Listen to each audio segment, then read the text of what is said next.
Stoughton itself is a town of about 12,000 people, and we have just slightly over 3,000 kids here in the district.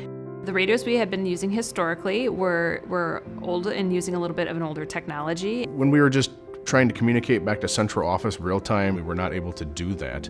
We had a student at an elementary school that brought an item in for show and tell. The item actually broke and had a substance in the jar that we just weren't aware of what it was. So we made a decision to evacuate our building in the safety of the students and staff, and nobody was able to really communicate from our evacuation site to our building, so it was lots of cell phones and everybody calling each other back and forth, not getting that signal through because everybody's trying to call everybody at the same time. I supervise 30 employees, and each employee has a radio assigned to them.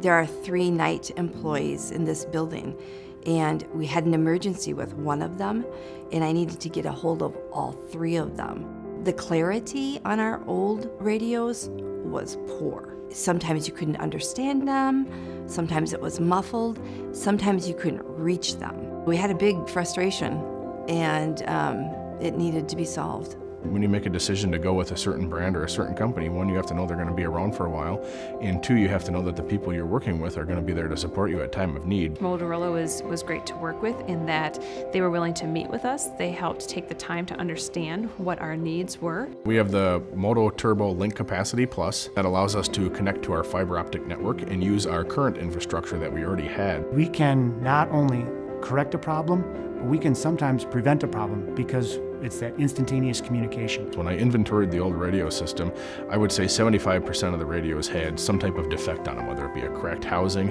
a busted off knob, a cracked antenna, you name it. But we've had 0 problems in the first year and a half with these radios at all as far as durability. In my role and function, I need to communicate on multiple levels. One of the benefits that we have with our current system now is they're on multiple channels. If it's all on one channel, very, very difficult to understand who's communicating to who. Long-term battery life was very important to us. That also drives down our costs. Safety and security of our students is our #1 priority. The kinds of things that have happened over the last 10 to 15 years in schools, it's really pressed on the need to improve safety, security, and along with that comes improved communication.